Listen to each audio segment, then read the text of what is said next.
Bonjour, je suis Sébastien, le créateur de l'application magridevaluation.fr.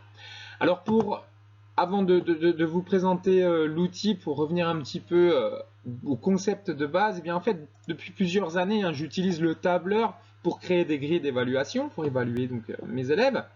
Et ces grilles sont effectivement très efficaces, hein, pour évaluer les élèves de manière juste, équitable et puis transparente aussi, avec des critères bien définis. Mais cependant, malgré l'efficacité prouvée du tableur, hein, il y a quand même certaines limites en termes de création, de personnalisation des grilles, et puis surtout d'évaluation, et puis en termes de confort pour l'enseignant. C'est pour surmonter un petit peu ces difficultés que j'ai développé cet outil spécifique. Alors en plus de simplifier la conception des grilles d'évaluation, l'outil que je vous propose intègre en fait une fonctionnalité plutôt intéressante. C'est la possibilité d'ajouter des commentaires vocaux. En fait, cette fonction permet de fournir, je trouve, des retours plus détaillés et plus personnalisés aux élèves, facilitant donc une communication claire et précise pour une meilleure compréhension. Il est vrai que j'annote beaucoup, comme nous le faisons tous, les copies des élèves, mais j'ai pas une écriture très lisible. Parfois j'écris vite, j'écris encore moins bien. Et sur les copies, on n'a pas forcément la place d'écrire ce qu'on veut. On n'a que la marge éventuellement. On n'a pas forcément, on prend pas le temps de dire tout ce qu'on veut. Et en fait, le fait d'intégrer des commentaires vocaux va permettre une en tout cas un, un guidage plus fin peut-être pour la correction des élèves. Donc cet outil est conçu vraiment pour rendre l'évaluation plus efficace et aussi plus accessible vis-à-vis de nos besoins.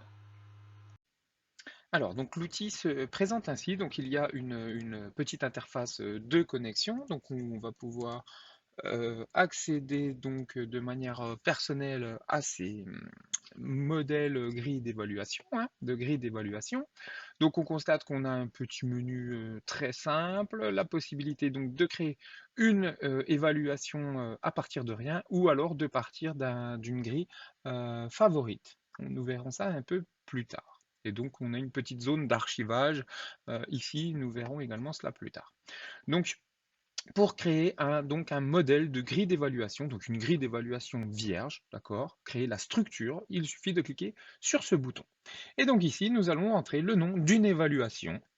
Par exemple, j'ai créé une évaluation de telle matière, donc je vais inscrire ici le nom de la matière, je vais également inscrire le nom de la classe. Donc il s'agit, c'est ici des premières STMG 2. Voilà. Donc j'ai mis des petits dièses ici pour, vous le verrez plus tard, donc pour référencer en fait et pouvoir permettre le filtrage des modèles de grille d'évaluation. Et puis on peut dire qu'il s'agissait d'un devoir surveillé, par exemple numéro 1. On peut configurer la date. Ensuite, on choisit le coefficient. Et donc, on y va sur la création donc, des parties et des sous-parties.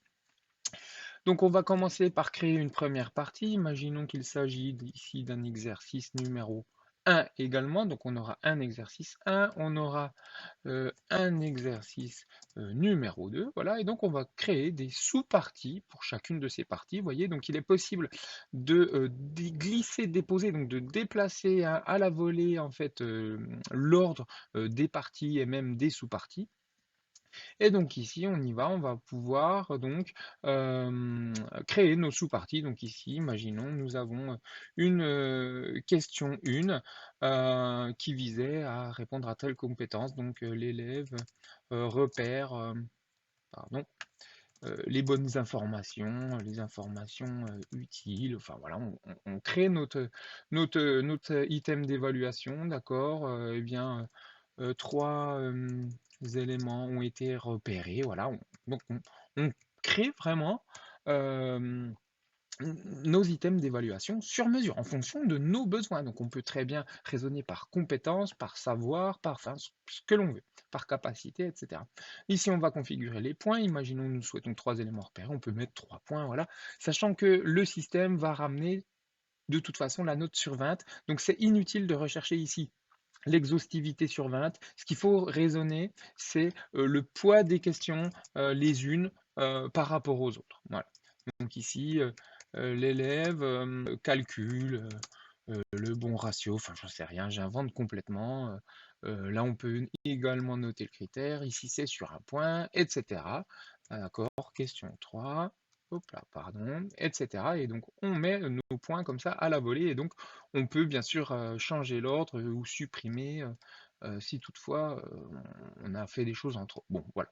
Donc ici, même principe, hein, on peut avoir des sous. Alors, j'ai mis des parties, mais c'est plutôt ici des sous-parties ou des questions comme précédemment, enfin bref, peu importe. Ici, c'est donc le modèle de notre grille d'évaluation. Voilà. Je peux ajouter autant de parties que je veux, pardon, autant de sous-parties que je veux, hein, donc on peut les décaler les unes par rapport aux autres, on l'a vu.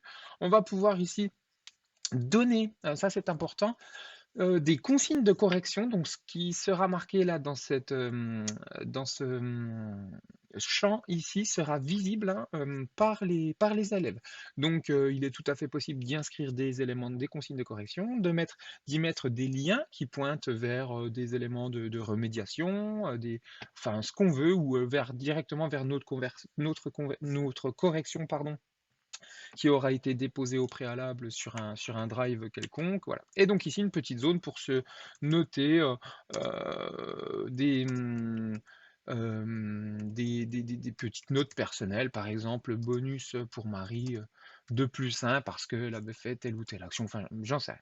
Voilà. Donc ça, ce sont des choses qui ne sont visibles que pour les enseignants. On enregistre le modèle de grille. Voilà, donc on arrive finalement sur la même interface. Hein, rien n'a changé, tout a bien été sauvegardé. Et donc on voit qu'on va pouvoir débuter ou poursuivre la correction des copies. D'accord. Donc je vais cliquer ici. Voilà, et petite sécurité ici. C'est bon, je viens d'enregistrer, donc je vais pouvoir continuer. Et là, nous allons pouvoir donc corriger. Donc nous venons de créer notre premier modèle de grille d'évaluation. Et donc nous allons pouvoir, avant de passer à la correction, pourquoi pas modifier de nouveau ce modèle de grille. Donc ici on a un petit bouton qui permet d'y accéder directement. Ou alors en repassant par l'accueil, donc on constate bien que notre modèle de grille d'évaluation a été créé ici, d'accord? Et donc on voit qu'on a plusieurs actions corrigées, ou bien je vais pouvoir modifier de nouveau la structure de la grille d'évaluation en cliquant soit sur ce petit raccourci ici, soit dans le menu donc de cette carte hein, de grille d'évaluation et cliquer sur modifier, ce qui nous amènera au même. Et donc là on va pouvoir modifier si toutefois le modèle ne nous plaît pas, ou on s'est trompé dans des points, ou on veut rajouter des items d'évaluation par exemple.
Ça y est, notre grille est prête. Nous sommes prêts donc à commencer la correction à proprement parler de nos copies papier. Donc on prend, comme on a l'habitude de faire, les copies papier, on ouvre son ordinateur, sa tablette à côté, on prend l'évaluation et on clique sur corriger. Et là, c'est parti. Donc on retrouve donc une petite interface assez sobre, assez simple. Donc on retrouve les éléments principaux. Donc bien sûr, pour l'instant, je n'ai corrigé personne, donc il n'y a pas de moyenne, pas d'écart type qui est affiché. On retrouve notre petite mémo pour se rappeler que quand ce sera le tour de Marie, eh bien, il faudra y accorder un petit bonus de +1 ou lorsqu'on saisira cela dans l'espace numérique de travail ou quoi que ce soit. Et donc là, on débute la correction des copies. Allez, j'ai Lohan ici, la copie de Lohan. Donc je saisis son prénom ici, hein.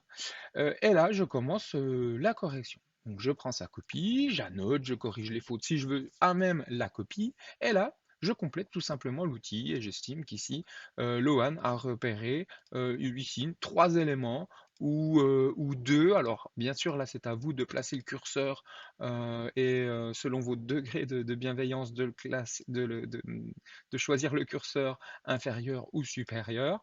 Donc là, c'est à vous ici de doser ou de vous attribuer vos propres règles de manière équitable, bien sûr, pour tous les élèves. Vous pouvez ajouter des petits commentaires audio ici. Enfin, commentaire, pardon, texte, si vous le souhaitez ici, et vous pouvez, en cliquant sur ce bouton, vous voyez, enregistrer, donc il faudra autoriser la première fois que vous utilisez, mais enregistrer un petit commentaire audio que l'élève pourra donc consulter. Là, je viens donc d'achever la création, l'enregistrement de l'audio. On peut le réécouter à la volée. Et si cela nous convient pas, il est possible donc d'écraser et d'enregistrer par-dessus. Et si toutefois on a fait une fausse manip, donc là l'enregistrement a été écrasé, d'accord? Et donc là on a le deuxième. Et si toutefois l'enregistrement, nous souhaitons le supprimer. Alors, il y a une petite manipulation à faire éventuellement. Ça consiste à actualiser la page. Et donc là, on aura, vous voyez, la petite corbeille hein, qui sera là pour supprimer l'audio. Voilà. Donc là, il est bel et bien supprimé. Si je réactualise à nouveau, l'audio a été supprimé. Donc là, l'avantage, c'est vraiment de pouvoir, hein, comme je l'ai dit dans l'introduction, apporter des précisions qui soient les plus fines possibles en termes de remédiation pour encourager peut-être l'élève, etc. Voilà. Donc je pense que l'audio est vraiment la plus-value de ce mode de correction. Et d'autant plus que l'audio général, hein, d'une remarque générale est possible. Ici, on peut ajouter un audio pour l'appréciation générale, mais l'avantage c'est qu'on va pouvoir ajouter nos petits commentaires pour chaque sous-partie, pas partie, hein, sous-partie, et ça je trouve que c'est vraiment quelque chose d'utile pour les élèves, des retours que j'ai pu en avoir. Et donc on continue notre petit bonhomme de chemin d'évaluation, voilà, et donc on peut apporter une petite remarque générale, soit donc à l'écrit comme on a l'habitude de le faire, ou alors un petit commentaire vocal général, sachant que si on en a déjà fait un petit peu à droite à gauche dans les sous-parties, c'est pas forcément nécessaire. Voilà, notre première copie est finalement corrigée. Alors bien sûr, rien ne nous empêche d'utiliser notre stylo et notre écriture pour annoter la copie de l'élève, corriger, souligner ses fautes, faire des schémas, faire ce qu'on veut sur les copies, en plus de l'évaluation qui sera faite ici via système. Passons maintenant à l'élève suivant. Voilà. Eh bien, on arrive au tour de Marie. Et là, eh bien, on continue dans le même parcours. On lit, on étudie la copie et on évalue en fonction et on apporte nos petits commentaires audio. Et donc, vous voyez, c'est un et élève suivant, etc.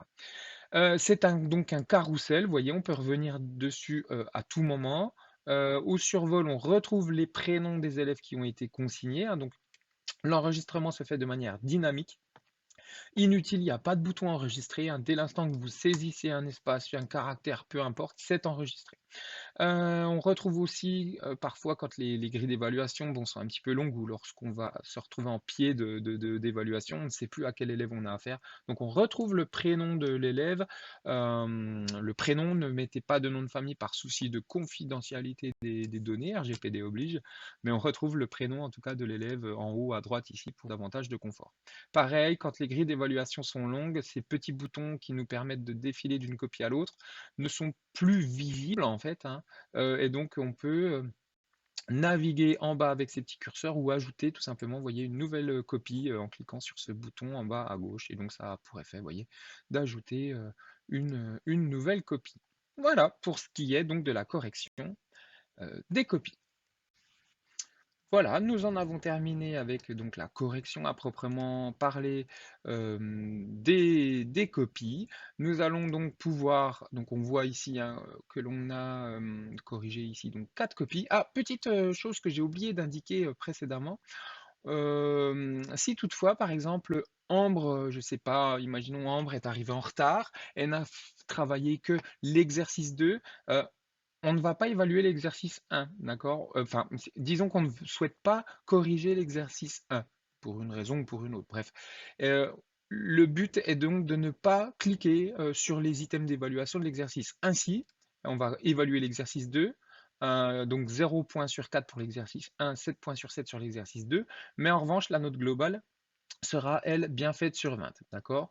Et pour donc ça, c'est dans le cas où on ne souhaite pas évaluer l'exercice 1 pour un ou plusieurs élèves. Bon, maintenant, si le travail n'a pas été fait, par exemple l'exercice 1 n'a pas été traité, eh bien, il va falloir tout de même cliquer ici sur le 0% hein, de réussite ou sous-partie, vous voyez, non traité. Et là, rien ne nous empêche de mettre un petit commentaire non traité pour se rappeler peut-être que eh bien, Ambre n'avait pas travaillé, n'avait pas traité l'exercice 1.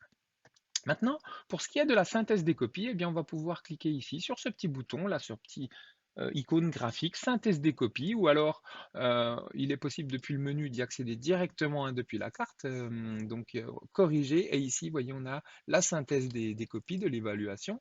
Et donc, on va se retrouver avec un tableau bon, synthétique, synoptique, bon, synthétique en tout cas, du profil de la classe où on va retrouver, vous voyez, nos appréciations au survol, hein, ça, ce qui peut être pratique dans le cas où on veut se rappeler très rapidement de pourquoi tel élève a eu un bon pourcentage ou au contraire un mauvais pourcentage.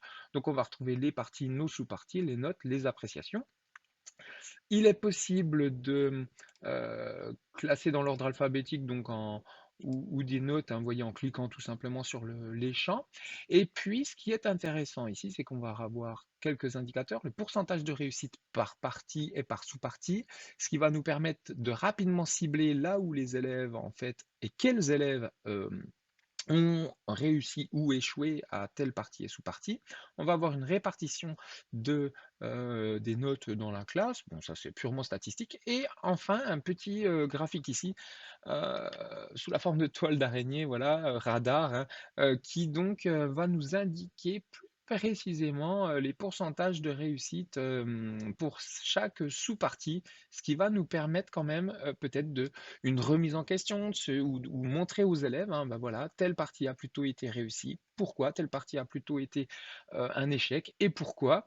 Et puis donc, avec cette vue un petit peu synthétique, lorsque l'on corrige en classe, eh bien, on va se rappeler rapidement, c'est souvent que ça nous arrive de se dire, ah bah tiens, oui, je me rappelle, je sais plus c'est quel élève a bien réussi ici, bah, je vais le réinterroger, mais je sais plus qui est-ce, ou au contraire a échoué, et donc on va pouvoir se dire, bah tiens, Ambre, est-ce que s'il te plaît, tu peux tenter de répondre à la question 1, toi qui as plutôt échoué, enfin voilà, on va pas dire ça à l'élève, mais en tout cas, on va pouvoir cibler qui on va solliciter dans la classe lors des corrections, par exemple.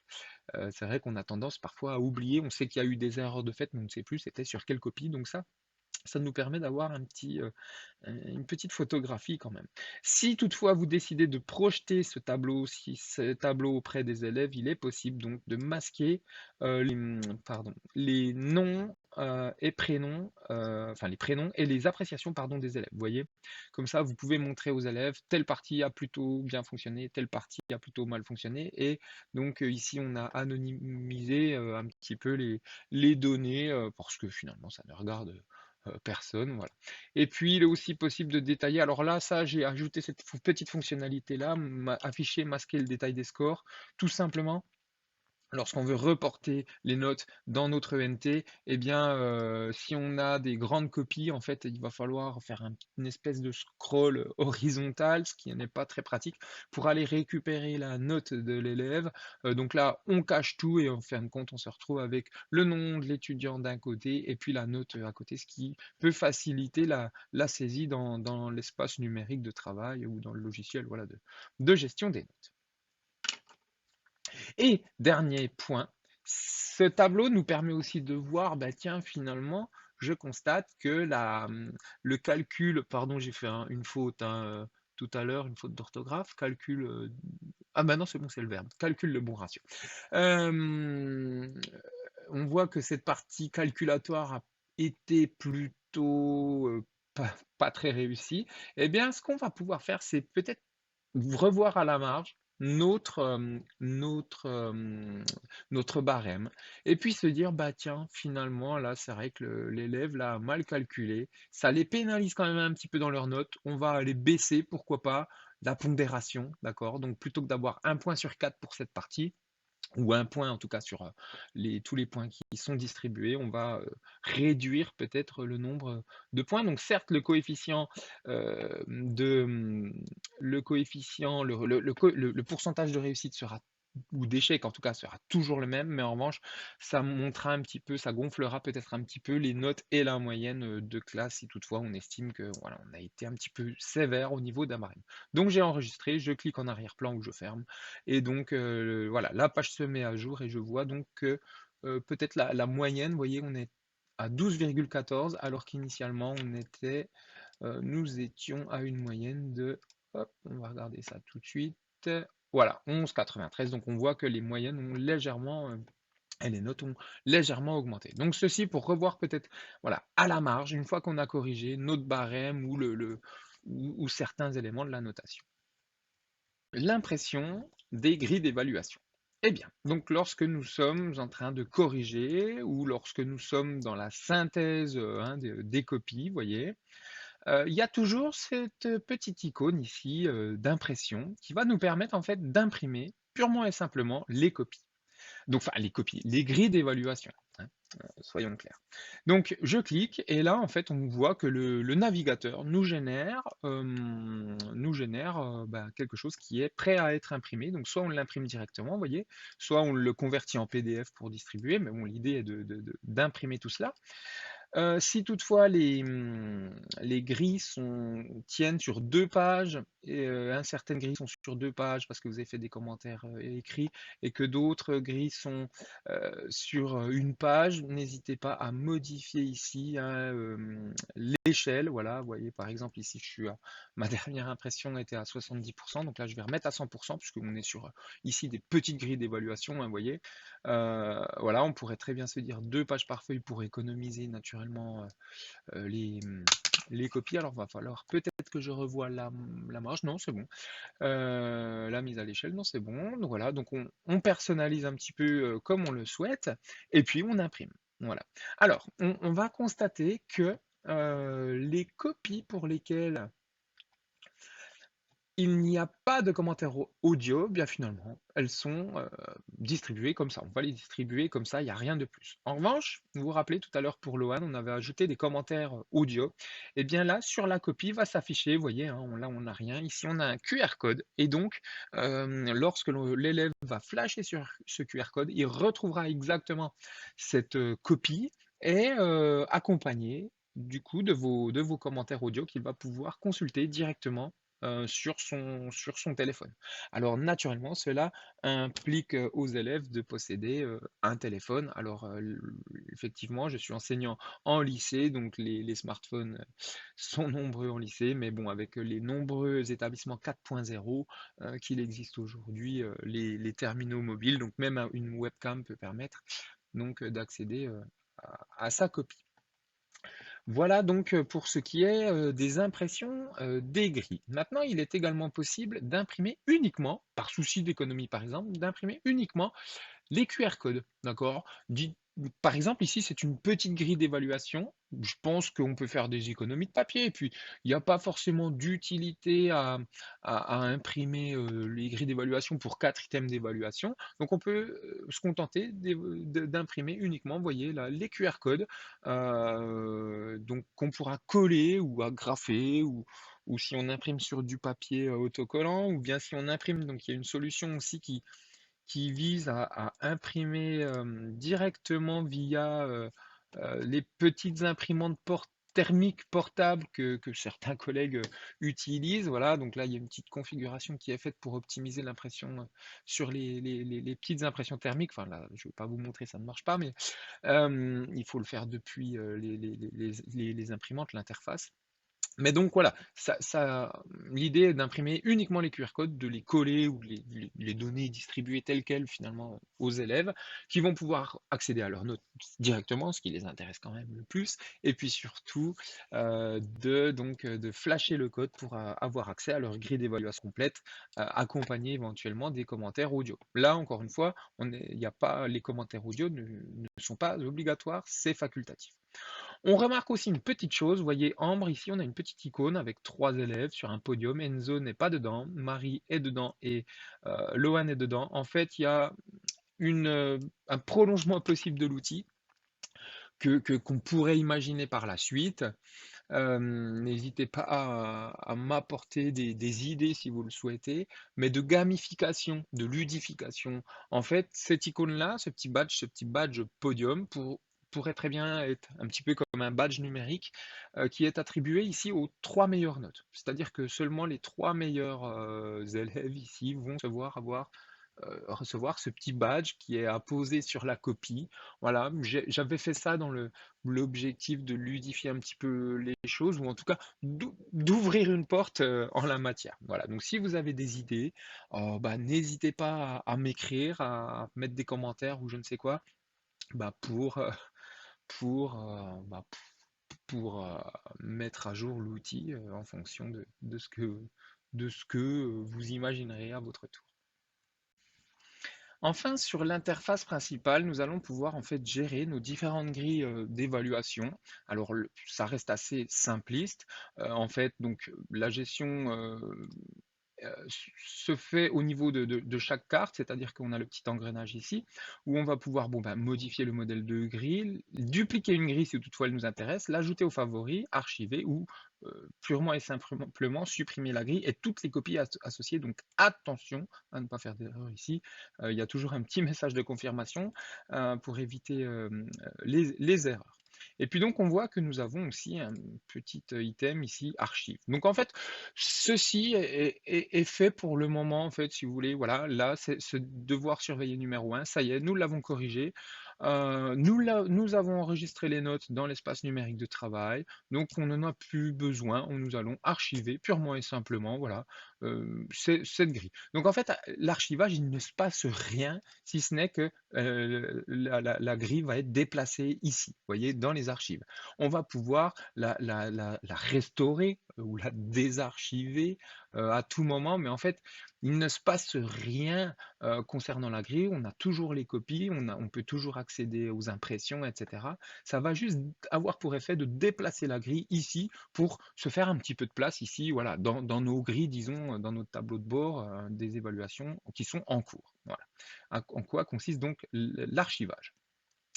Ensuite, nous allons aussi pouvoir, alors je vais désarchiver volontairement, voilà, nous allons pouvoir, par exemple, ce devoir, numéro 1, bah, finalement, les items d'évaluation hein, qui étaient à l'intérieur, ce devoir, bah, en fait, je le propose à une autre classe. Donc, ce que je vais faire, eh bien, donc on revoit, hein, vous voyez, on retrouve tout à l'heure, nous avons mis des dièses devant certains mots-clés, en fait. Voilà, hein, on avait mis dièse le nom de la matière, dièse le nom de la classe et ensuite le nom du devoir. Bien, en fait, vous voyez, ces dièses, ils n'apparaissent plus dans le titre, mais en revanche, ça nous a permis d'indexer ici la grille d'évaluation. Et vous voyez, en fait, en bas, on peut filtrer, c'est-à-dire que si on clique, eh bien, en fait, on va pouvoir afficher uniquement, par exemple, les grilles d'évaluation des classes que l'on souhaite ou des matières que l'on souhaite ou des mots-clés que vous avez. Vous voulez retrouver un devoir qui parlait de tel ou tel thème. Enfin, vous pouvez absolument imaginer les mots-clés que vous souhaiterez qui vous permettront donc de filtrer. Et donc, imaginons que ce devoir-là, on souhaite le donner à une autre classe, au premier STMG3 par exemple. Et bien pour cela, on va tout simplement dupliquer le devoir. Voilà, j'ai cliqué sur dupliquer. Donc on voit qu'il y a une copie qui a été faite. Et donc je vais aller modifier ici ce devoir. Donc hop, on va mettre le nom de la classe, on va référencer ici, hop, première STMG3. Je vais enregistrer. Je retourne dans mon tableau de bord et donc je vois bien que j'ai toujours ce devoir surveillé numéro 1, celui des premières STMG2 que j'ai déjà corrigé et aussi celui des premières STMG3. Hein. Si on filtre, hop, le voilà qui apparaît tout seul, donc qui apparaît ici. Donc dupliquer va seulement envoyer dupliquer non pas la grille et les copies, mais seulement la grille. On constate bien ici que l'on a 0 copie d'associé pour l'instant, forcément, puisqu'il s'agit d'une autre classe. Donc il va falloir refaire le travail de correction. L'outil ne corrige pas encore tout seul les copies, hélas. Mais mine de rien, avec l'intelligence artificielle, ce sont des questions que l'on pourrait presque se poser pour l'avenir. En tout cas, pas corriger automatiquement, mais en tout cas avoir une aide. Bon, voilà, ce sont des questions en suspens, mais dans 10 ans, c'est pas dit que les choses évolueront non plus de ce côté-là. Bon, bref, ce n'est pas le sujet. Il y a aussi une solution, vous voyez, par exemple ici, j'ai créé un modèle, pour l'instant il n'y a pas de copie, mais pour évaluer des exposés. C'est vrai que des exposés, on en fait assez régulièrement, dans toutes les classes, voilà, et donc j'ai créé un modèle ici, avec une première partie sur le fond, différents items d'évaluation, une partie sur la forme avec différents items aussi d'évaluation, puis finalement, je m'aperçois que cette grille d'évaluation, bah, je m'en sers souvent.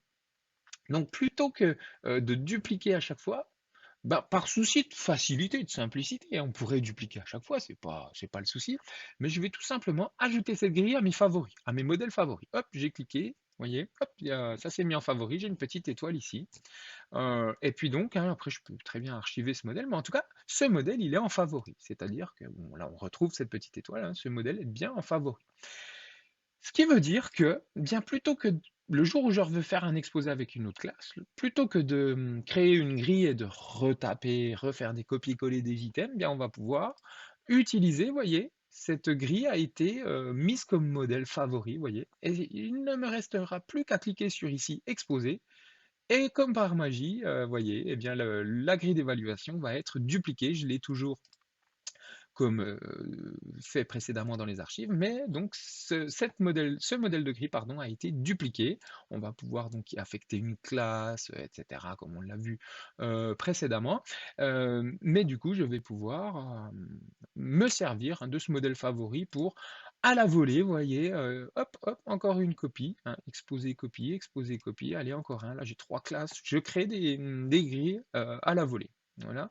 Donc la grille sera dupliquée telle quelle, sans bien sûr les corrections qu'il y a eu dans d'autres classes, faites dans d'autres classes. Voilà pour ce qui est donc de l'outil favori. Hein. Donc il est possible d'ôter des favoris à tout moment, un modèle de grille. Hein, voilà. Là j'ai ôté des favoris parce que vous avez changé d'année, ou enfin je ne sais pas, et là voilà, aucun favori de disponible ici. Je vais remettre en favori une grille, voilà, par exemple celle-ci.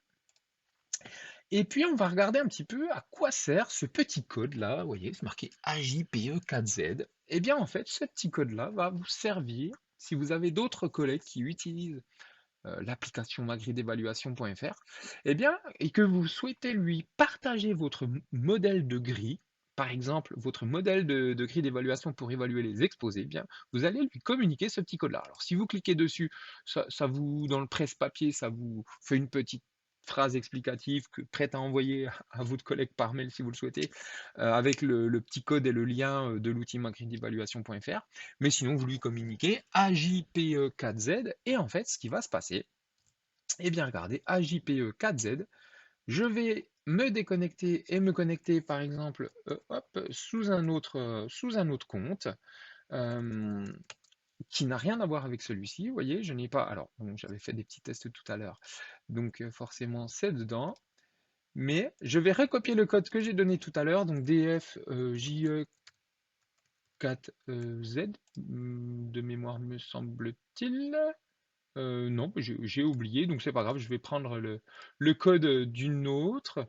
Voilà, ZL64MP, pardon, j'ai oublié, j'ai une mémoire courte. Ah ben je suis bête, j'ai fait une petite phrase, j'ai fait un copier-coller. Donc je vais pouvoir voir ce qui était inscrit à l'intérieur. Alors attendez, je vais bidouiller un petit coup. Hop, c'était écrit quoi? Ah, AJPE4Z. AJPE4Z. Donc ça, c'est le petit code qui s'est copié-collé automatiquement.